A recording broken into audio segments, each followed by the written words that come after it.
O carnaval finalmente acabou, mas tem gente que continua usando a fantasia. A avaliação desse governo simplesmente despencou mais ainda, tendo uma avaliação negativa, ultrapassando a positiva pela primeira vez.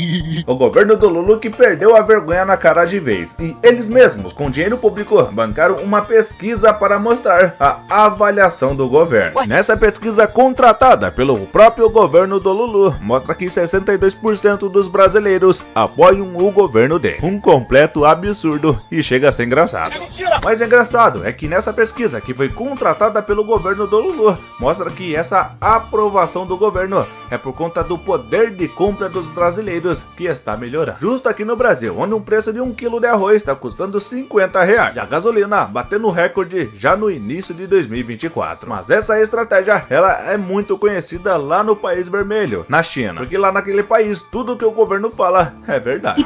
Mas uma fantasia que está difícil de esconder é daquele pessoal que fez o L e tá se lascando. Um deputado do PT, ele relatou que foi assaltado em sua própria casa e ainda afirmou que os bandidos foram agressivos demais. E isso é apenas um pequeno reflexo do que está acontecendo nesse país. O Brasil que está completamente no fundo do poço e viu pela primeira vez em sua história a fuga de um presidiário em um presídio de segurança máxima federal no Brasil. E o mais engraçado é que isso acontece no governo do Lula. A mídia não dá a mínima atenção e o Lula está viajando, tirando fotos em frente às torres do Egito. Aquela criatura que a esquerda tanto alimentou, agora finalmente cresceu e se tornou um dragão. A jornalista Natália Santos, ela que fez o L com muito amor, mas isso não foi o suficiente para evitar que ela passasse por um momento muito complicado. A jornalista foi assaltada por vítimas da sociedade lá no Rio de Janeiro, e se não bastasse isso, ela recebeu um pouco mais de amor, sendo baleada no quadril. Por sorte, a jornalista de esquerda ex-Globo está bem, mas essa sorte a maioria dos brasileiros não tem. Enquanto isso, esses jornalistas de esquerda continuam alimentando esse dragãozinho aí. Mas se tem uma coisa que a mídia bateu palma e sorriu, foi o desfile da Vai Vai, demonizando os policiais. Tem jornalista inclusive falando que isso aí foi obra de arte, coisa artística. Tão artista que a escola de samba que realizou esse desfile, demonizando policiais, recebeu cerca de 2,1 milhões de reais através da Lei Rouanet, apoiada pelo governo do Lula. E você lembra da união daquele pessoal lá do Rio Grande do Sul, que construíram uma ponte, porque o governador do estado não queria construir? Pois é. Bom, agora que a ponte foi inaugurada e está funcionando perfeitamente, o Eduardo Leite resolveu aparecer para reclamar do trabalho que foi feito pelas pessoas e que vai destruir a ponte. Elemento cara de pau. Segundo o governador, caminhões não conseguem trafegar pela ponte, o que é uma grande mentira.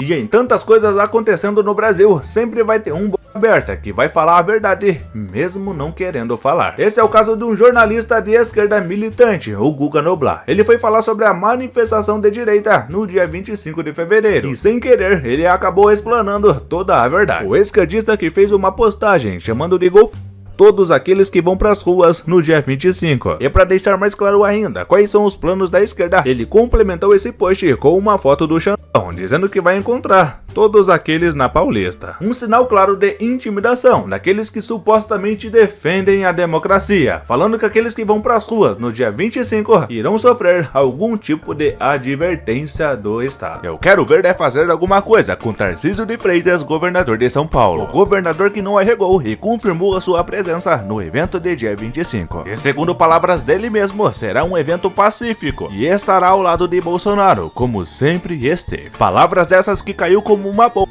lá no governo do Lula. Lula que fracassadamente tentou se aproximar de Tarcísio de Freitas. A aproximação essa que era para causar algum tipo de intriga entre Tarcísio e Bolsonaro, o que não aconteceu e uniu mais ainda a direita. Esse governo vermelho que afunda cada vez mais e agora está sem saída. E cada dia que passa é um grande terror para a esquerda, já que esse evento da direita será completamente gigante. E o único jeito disso não acontecer é prendendo aquele homem lá. Exatamente por isso, o setor setor do partido do PL de Bolsonaro está especulando sobre uma potencial prisão de Bolsonaro já nos próximos dias. Mas essas investidas da esquerda parece que não está funcionando muito bem, já que segundo uma pesquisa, para a maioria dos brasileiros, há perseguição política contra Bolsonaro. E segundo a pesquisa Atlas Intel, quase metade dos brasileiros acreditam que o Brasil vive uma dentadura. E olha só que ironia, aqueles que lutaram pela democracia do amor, agora estão lutando pela dentadura do amor. Mas pelo jeito pra esquerda, amor e fé é uma coisa que não anda de mãos dadas. Isso porque jornalistas da Rede Globo estão sugerindo que o governo do Lulu regulamente as igrejas no Brasil. Vale lembrar que esses mesmos jornalistas da Rede Globo são aqueles que apoiaram o fechamento de igrejas e cultos lá durante o chinesão. Aquela época onde tudo que acontecia, a Rede Globo colocava a culpa no Bolsonaro. Mas agora que os cofres da emissora estão cheios de dinheiros dado pelo governo, a coisa mudou um pouco. Isso porque hospitais públicos e privados no Brasil estão simplesmente colapsando